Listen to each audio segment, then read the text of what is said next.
عليكم ورحمة الله تعالى وبركاته. مرحبا بكم. دائما قراءة صوتية جديدة بالفرنسية لكتاب L'imagination sociologique, كتاب Charles Wright Mills. Bonsoir, bienvenue dans cette nouvelle lecture audio en direct de l'ouvrage intitulé L'imagination sociologique de Wright Mills, chapitre 9, de la raison et de la liberté. De sa rencontre avec l'histoire, le sociologue tire l'idée qu'il se fait de l'époque où il vit. De sa rencontre avec la biographie, il tire l'idée qu'il se fait de la nature humaine fondamentale et des limites qu'elle impose à la transformation de l'homme dans le courant de l'histoire. Tous les sociologues classiques ont cherché à connaître les traits saillants de leur époque et à savoir comment l'histoire s'est faite. Tous ont sondé la nature de la nature humaine, examiné la diversité qui régnait à leur époque. Marx, Sombart, Weber, Kant, Spencer, Durkheim, Veblen, Mannheim, Schumpeter, Michel, ils ont tous, à leur manière, affronté ces problèmes. À l'heure actuelle, au contraire, de nombreux sociologues les ont esquivés. Or, c'est justement aujourd'hui, dans la seconde moitié du XXe siècle, que ces domaines se font pressants dans l'ordre des enjeux, persistants dans l'ordre des épreuves et cruciaux pour l'orientation culturelle des sciences humaines. À notre époque, les hommes cherchent de toutes parts à savoir où ils en sont, où ils vont et ce qu'ils peuvent faire pour le présent, dans l'ordre de l'histoire et pour l'avenir dans l'ordre des responsabilités.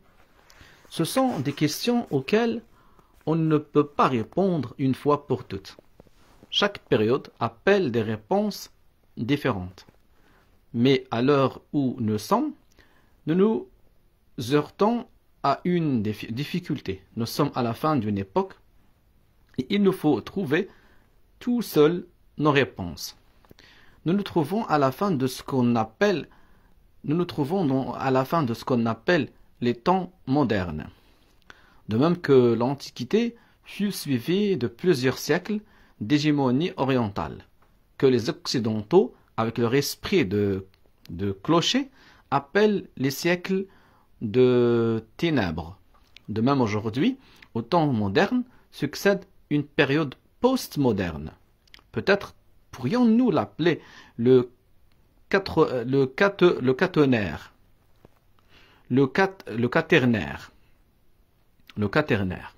Seules les définitions permettent de dire où commencent, où finissent les époques. Mais les définitions, comme tout ce qui est social, sont douées de spécificités historiques. Et désormais, nos définitions fondamentales de la société et du moi sont dépassées par la réalité. Je ne veux pas dire simplement que les hommes n'ont jamais été exposés auparavant, en l'espace d'une seule et même génération, à des bouleversements éclairs.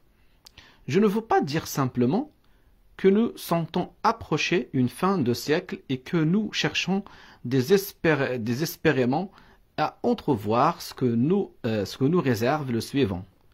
Je veux dire qu'en essayant de nous orienter, si tant est que nous essayons, nous constatons que trop de nos espérances et de nos représentations d'hier sont assujetties à l'histoire, que trop de nos catégories intellectuelles et affectives nous fourvoient plutôt qu'elles nous aident à expliquer ce qui se passe autour de nous, que trop d'explications sont issues du grand passage historique entre le Moyen-Âge et les temps modernes, et que, généralisées pour notre usage actuel, elles deviennent encombrantes.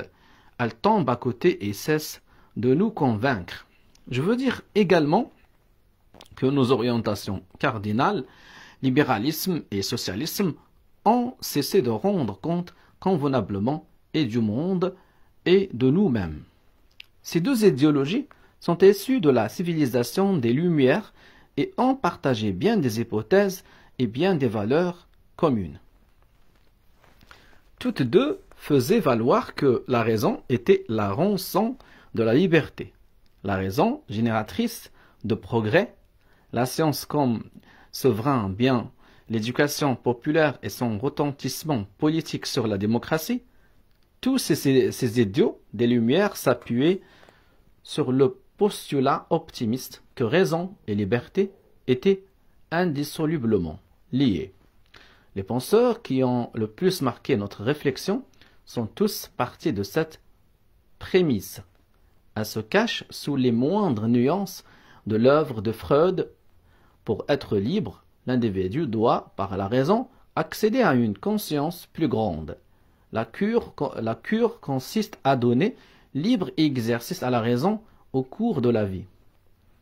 Même prémisse dans les grandes lignes du marxisme, pris dans l'anarchie irrationnelle de la production. Les hommes doivent, par la raison, prendre conscience de leur position dans la société. Ils doivent acquérir une conscience de classe, expression qui, dans son sens marxiste, est aussi rationaliste que n'importe quel terme benthamien. Il veut dire un terme de Jeremy Bentham, le philosophe anglais. Donc, que n'importe quel terme benthamien. Ça veut dire un terme qui revient à Jeremy Bentham. Par le libéralisme, raison et liberté étaient les maîtres mots de l'individu. Pour le marxisme, c'étaient les maîtres mots du rôle de l'homme dans l'historiogenèse politique. Pour les libéraux et les radicaux des temps modernes, de même que la biographie était la création rationnelle du libre arbitre individuel, l'histoire était aussi une création rationnelle. Or, à voir ce qui s'est passé dans le monde, on comprend bien pourquoi les idées de raison et de liberté paraissent aujourd'hui si ambiguës dans les nouvelles sociétés capitalistes et communistes. Pourquoi le marxisme est si souvent tombé au rang d'une morne rhétorique d'abus et de défense bureaucratique, tandis que le libéralisme devenu étranger et insignifiant servait à masquer la réalité sociale. Ni la lecture libérale, ni la lecture marxienne de la politique et de la culture ne permettent de comprendre les grandes évolutions de notre temps. Ces deux modes de pensée ont servi de chenaux à une réflexion qui prenait pour objet des sociétés aujourd'hui disparues. John Stuart Mill n'a jamais examiné les types d'économie politique qui se font jour actuellement dans le monde capitaliste. Karl Marx n'a jamais analysé les types de sociétés qui se construisent actuellement dans le bloc communiste. Et ni l'un ni l'autre n'ont jamais eu vent des problèmes qui agitent les pays qu'on appelle sous-développés, où 7 hommes sur 10 s'efforcent aujourd'hui d'exister. Nous sommes mis devant de nouveaux types de structures sociales, qui, dans le cadre des idéaux modernes, ne se plient pas à l'analyse, ni dans la perspective libérale, ni dans la perspective socialiste qui nous ont été léguées. Le cas ternaire a pour trait idéologique distinctif la mise en question des idées de raison et de liberté. La raison n'est plus la rançon de la liberté. C'est en cela que l'ère nouvelle s'oppose au temps moderne. Le rôle de la raison dans les affaires humaines et l'idée que l'individu est l'hôte de la raison, tels sont les deux grands thèmes légués par les philosophes du siècle des Lumières aux sociologues d'aujourd'hui. S'ils doivent rester les valeurs cardinales par rapport auxquelles les épreuves sont précisées et les enjeux mis en lumière, alors il faut de toute évidence que les idéaux de raison et de liberté soient problématisées d'une manière plus exacte et plus résoluble que naguère.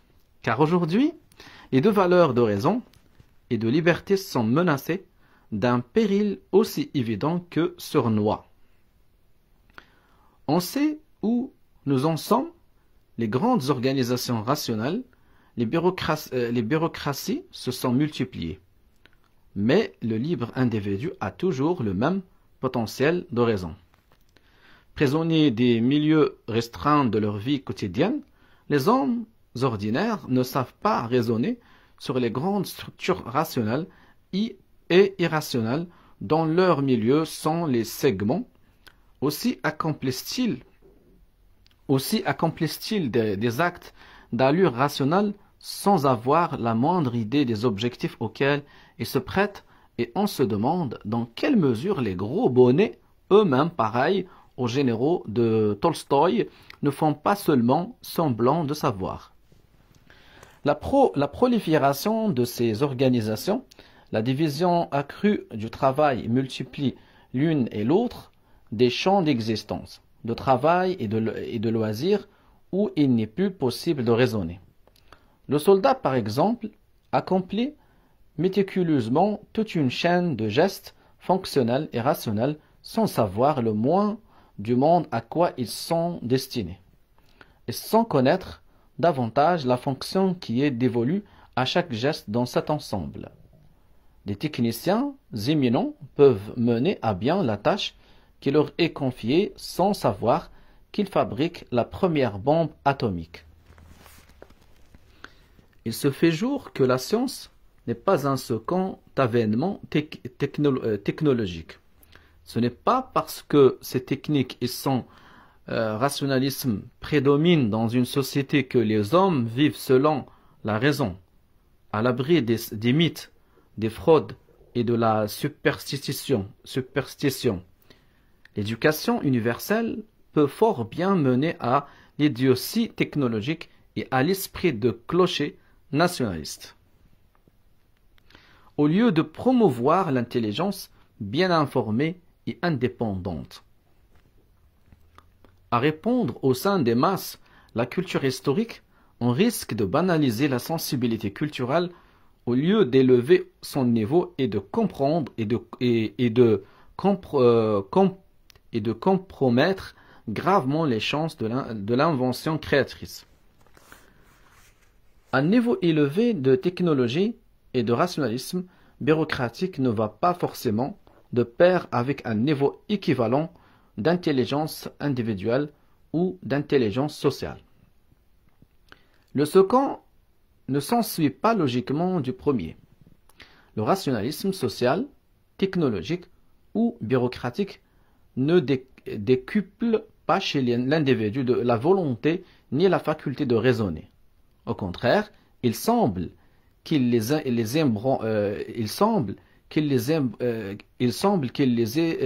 ébranle. Les dispositifs sociaux, mis en place selon la raison, n'engendrent pas nécessairement une plus grande liberté ni pour l'individu ni pour la société. Ils apparaissent bien souvent comme un instrument de tyrannie et de manipulation, comme un moyen de saboter les chances de la raison et la faculté même d'agir en homme libre. Seules quelques rares positions stratégiques ou même simplement quelques points de vue privilégiés au cœur de la structure rationalisée permettent d'apercevoir les forces structurelles qui, à l'œuvre dans cet ensemble, affectent les petits secteurs particuliers émergeant à la conscience des hommes ordinaires. Les forces qui modèlent ces milieux sont issues d'ailleurs et elles échappent à l'empire de ceux qui y baignent. En outre, ces milieux se rationalisent de plus en plus. Famille et usines, travail et loisirs, État et voisinage tendent tous à s'intégrer à une totalité fonctionnelle et rationnelle, ou bien deviennent les jouets de forces déchaînées et irrationnelles. La rationalisation toujours accrue de la société, la contradiction entre rationalité et raison, la fin de la coïncidence qu'ont prêté au couple raison-liberté, voilà ce qui se cache derrière l'apparition de cet homme rationnel sans raison. Toujours plus auto-rationalisé et toujours plus inquiet. C'est en fonction de ce type d'homme que se pose le mieux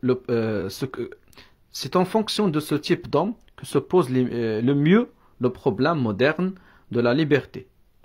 Or, ces tendances et ces doutes sont rarement problématisés et en tout cas rarement reconnus pour des enjeux ou vécus comme des épreuves.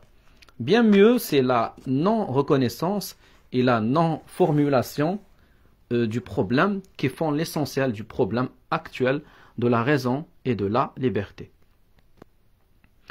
Aux yeux de l'individu, les événements sont dus à la manipulation, à l'administration, à l'abandon aveugle. L'autorité est rarement explicite. Ceux qui détiennent le pouvoir ne jugent pas nécessaire de l'expliciter ni de le justifier. C'est pourquoi les hommes ordinaires, lorsqu'ils traversent les épreuves ou sentent confusément qu'ils se heurtent à des enjeux, n'arrivent pas à assigner à la pensée et à l'action des buts précis. Ils ne peuvent décerner ce qui menace les valeurs qu'ils entrevoient comme les leurs. Devant ces effets de la grande ligne de force qu'est la rationalisation, l'individu fait de son mieux. Il règle ses aspirations et son travail sur la situation où il se trouve et dont il ne connaît pas d'issue. Tôt ou tard, il renonce à en chercher une. Il s'adapte. Le temps que lui laisse son travail, il le consacre à jouer, à consommer, à rigoler. Mais cet univers de consommation se rationalise lui aussi. Aliéné de la production, aliéné de son travail, il finit par être également aliéné de la consommation et des vrais loisirs. Cette adaptation individuelle et les effets qu'elle entraîne sur le moi et le milieu font perdre à l'homme ses moindres chances, ses moindres facultés et ses moindres velléités de raison. Mais ce n'est pas tout. Il y perd également toute chance et toute faculté d'agir en homme libre, à tel point qu'il paraît ignorer les valeurs même de raison et de liberté. Ces créatures adaptées ne sont pas nécessairement stupides, même après avoir longtemps vécu, travaillé et joué dans tel univers. Karl Mannheim a fort bien précisé les choses en parlant d'auto-rationalisation, processus par lequel un individu, prisonnier par ajuster étroitement ses élans et ses aspirations, son mode de vie et ses façons de penser aux règles et au règlement de l'organisation. L'organisation rationnelle est, de ce fait, aliénante. Les principes directeurs de la conduite et de la réflexion, et, tôt ou tard, ceux de l'affectivité aussi, ne sont pas inscrits dans la conscience individuelle de l'homme de la réforme, ou dans la raison indépendante de l'homme cartésien. Les principes directeurs sont en fait étrangers et contraires à tout ce qu'on a pris au cours de l'histoire pour l'individualité. On peut dire qu'à l'extrême limite, la raison dépérit à mesure que croît la rationalité et à mesure qu'elle cesse d'appartenir et d'obéir à l'individu pour passer du côté des organisations géantes. C'est alors qu'il y a rationalité sans raison. Cette rationalité ne coïncide plus avec la liberté, mais lui porte un coup fatal. Il est tout naturel que l'idéal d'individualité soit mis en cause. À notre époque, la question pendante, c'est la nature même de l'homme, l'image que nous nous faisons de ses limites et de ses possibilités d'homme. هنا يعني فقط بين قوسين شرح بسيط جدا. شارل رايت ميز ينتقد العقلانية الغربية يقول بأنها عقلانية بدون عقل، عقلانية ولكنها مبرمجة، ويعني الإنسان يقول لك أنه عقلاني لكن في إطار برمجة وتنظيم، وبالتالي يصبح بدون تفكير وعقل، يعني سماها une rationalité sans raison. L'histoire n'a pas fini d'explorer les limites et les sens de la nature humaine. Nous ne savons pas jusqu'où peut aller la transformation psychologique de l'homme des temps modernes à l'époque contemporaine. Mais c'est le moment de poser la question sur sa forme définitive. Verrons-nous le règne du gay robot? Nous savons déjà que les moyens ne manquent pas pour transformer l'homme en robot. Chimie, psychiatrie, contraintes appliquées, environnement dirigé, pression non préméditée et concours de circonstances fortuites. Mais peut-on en faire un robot joyeux et obéissant? Peut-il trouver le bonheur dans cette condition? Quelles sont les qualités et les significations de ce bonheur? Il ne suffit plus simplement de poser en principe une métaphysique de la nature humaine, selon laquelle, au plus profond de lui-même, l'homme abriterait une soif de liberté et une volonté de raisonner.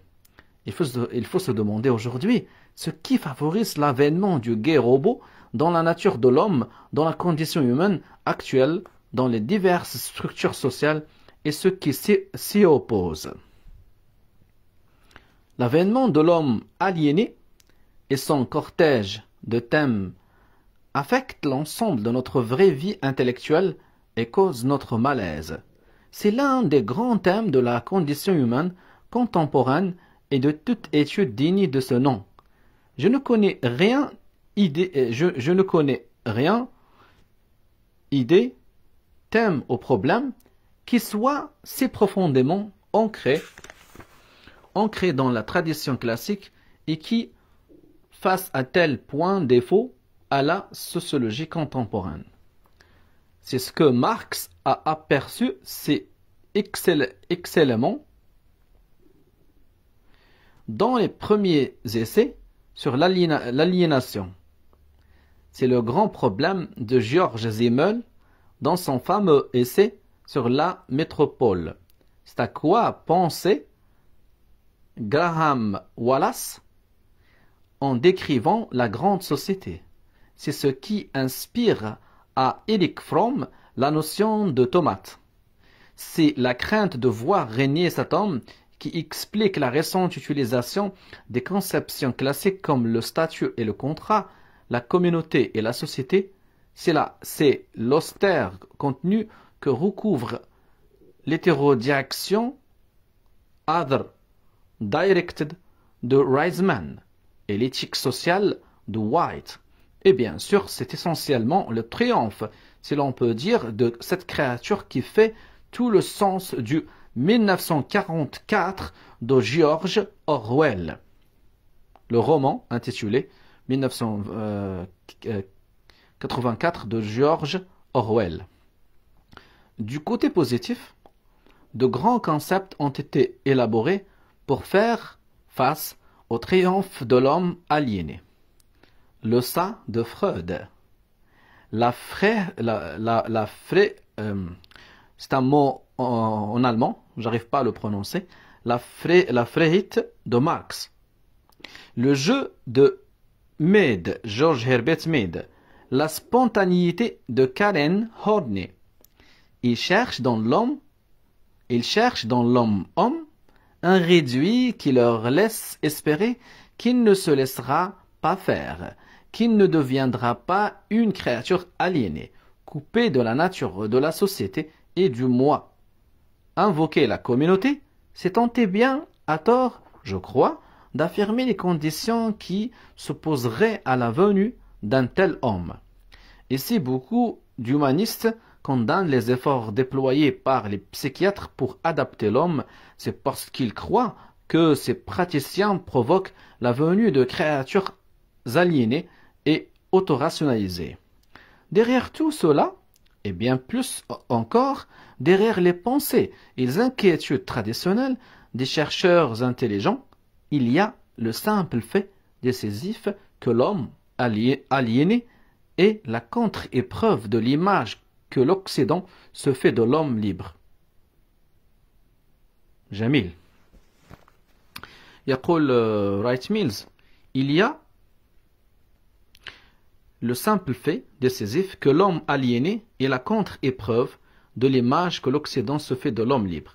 يقول لك بأن الإنسان اللي كيتسمى الإنسان المغترب أو الخاضع l'homme aliéné الذي يتعرض للاليناسيون يعني الخضوع والتحكم من الطرف الآخر فهذا الإنسان في الغرب فهو مثال عكسي للصورة التي يرسمها الغرب عن الإنسان الحر.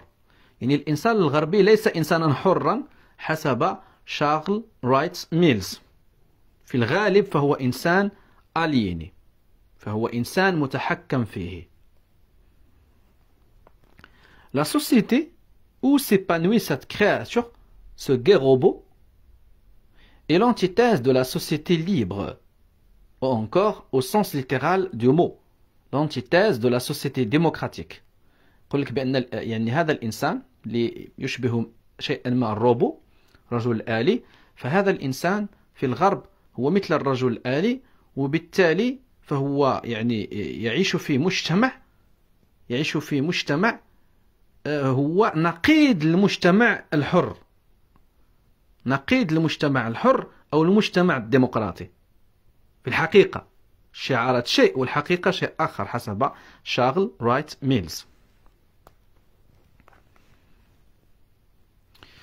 La société où s'épanouit cette créature, ce gai robot, est l'antithèse de la société libre, ou encore, au sens littéral du mot, l'antithèse de la société démocratique. L'avènement de cet homme fait de la liberté une épreuve, un enjeu, et espérons-le, un problème pour les sociologues. Épreuve individuelle dont l'intéressé ignore aisément les termes et les valeurs, c'est l'épreuve qu'on appelle l'aliénation. Enjeu collectif dont les intéressés ne cherchent pas à connaître les termes et les valeurs, il ne s'agit de rien moins que l'enjeu de la société démocratique telle qu'elle est vécue et rêvée. C'est exactement parce que cet enjeu et cette épreuve ne sont pas reconnus pour ce qu'ils sont et n'ont pas d'existence explicite que le malaise et l'indifférence qui les dénotent sont tellement profonds et tellement significatifs. C'est un aspect fondamental du problème actuel de la liberté tel qu'il est posé dans son contexte politique et un aspect fondamental du défi intellectuel que lance sa formulation aux sociologues contemporains. Ce n'est pas un simple paradoxe de dire que les valeurs de liberté et de raison se trouvent derrière l'absence d'épreuves, derrière l'inconfortable sentiment d'inquiétude et d'aliénation. De même, l'enjeu où conduisent les menaces qui pèsent sur la liberté et la raison est essentiellement l'absence d'enjeux explicites. C'est à la l'apathie qu'il nous mène plutôt qu'à des enjeux définis en tant que tels. Si les enjeux et les épreuves n'ont pas été élucidés, c'est précisément que les facultés et les qualités humaines requises pour le faire sont la raison et la liberté. Celles-là même qui sont menacées et qui ne cessent de s'amenuiser. Ni les épreuves, ni les enjeux n'ont été mis en problème par les sociologies examinées dans ce livre. Ce que laisse espérer la sociologie classique, c'est qu'ils le seront un jour. Les enjeux et les épreuves, mis en cause par les crises de la raison et de la liberté, ne saurait être formulée en un seul grand problème.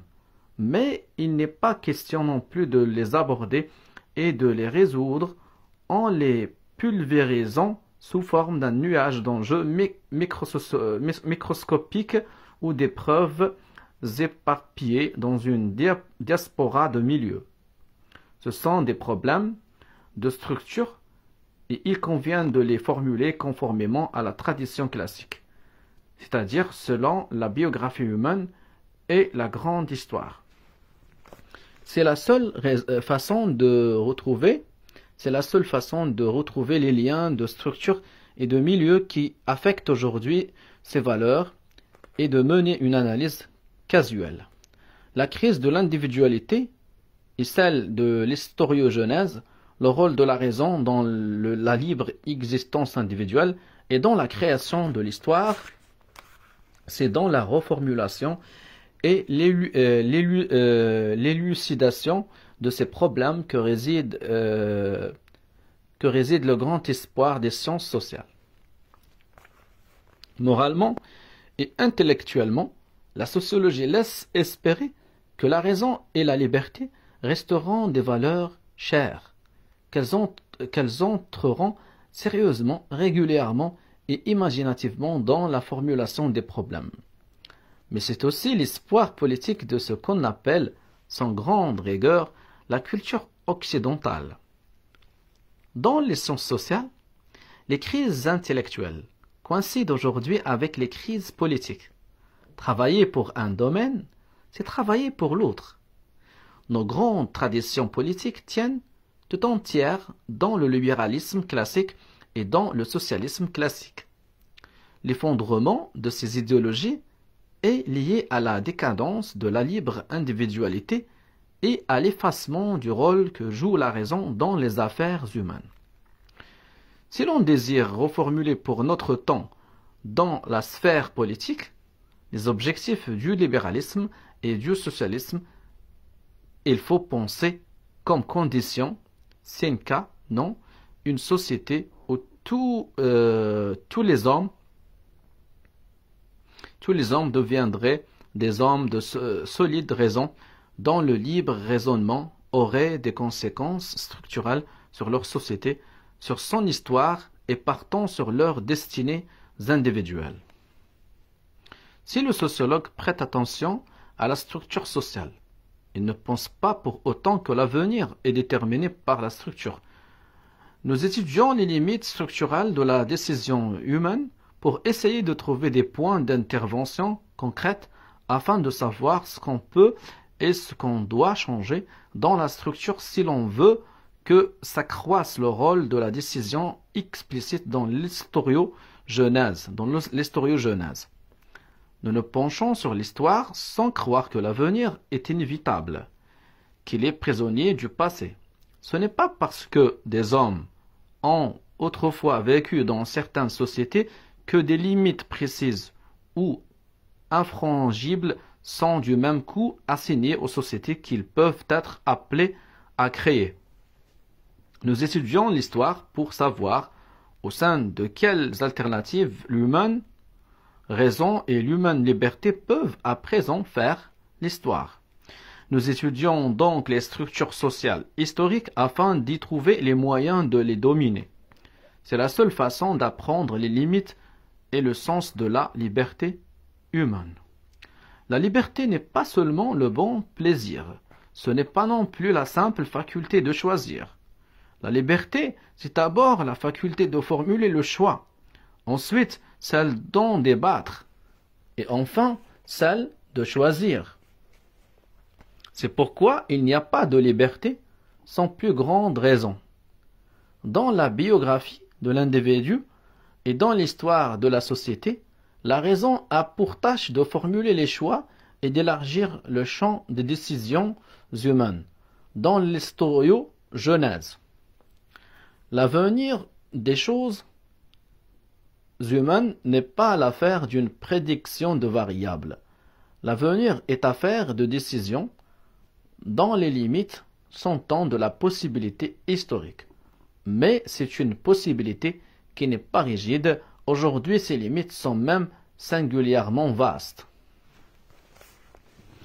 À l'échelon suivant, le problème de la liberté consiste à savoir comment sont prises les décisions qui engagent l'avenir des affaires humaines et qui les prend.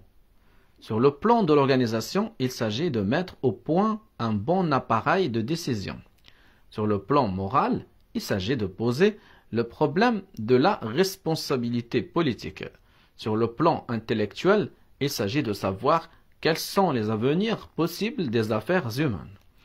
Mais le problème de la liberté ne consiste pas seulement à décider de la nature de l'histoire ni à connaître les chances quand, sur le plan structurel, les décisions explicites de modifier sa carrière, c'est la nature de l'homme qui est en jeu et le fait que la valeur de liberté ne peut reposer sur la nature fondamentale de l'homme.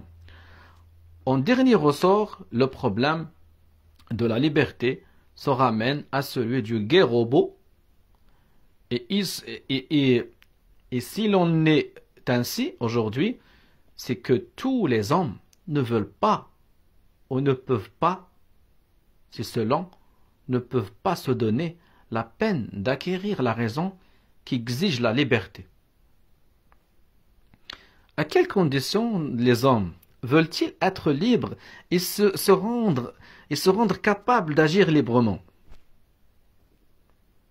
À quelles conditions veulent-ils et peuvent-ils porter les fardeaux que la liberté leur impose, et voire moins de fardeaux que des auto-transformations entreprises de gaieté de cœur?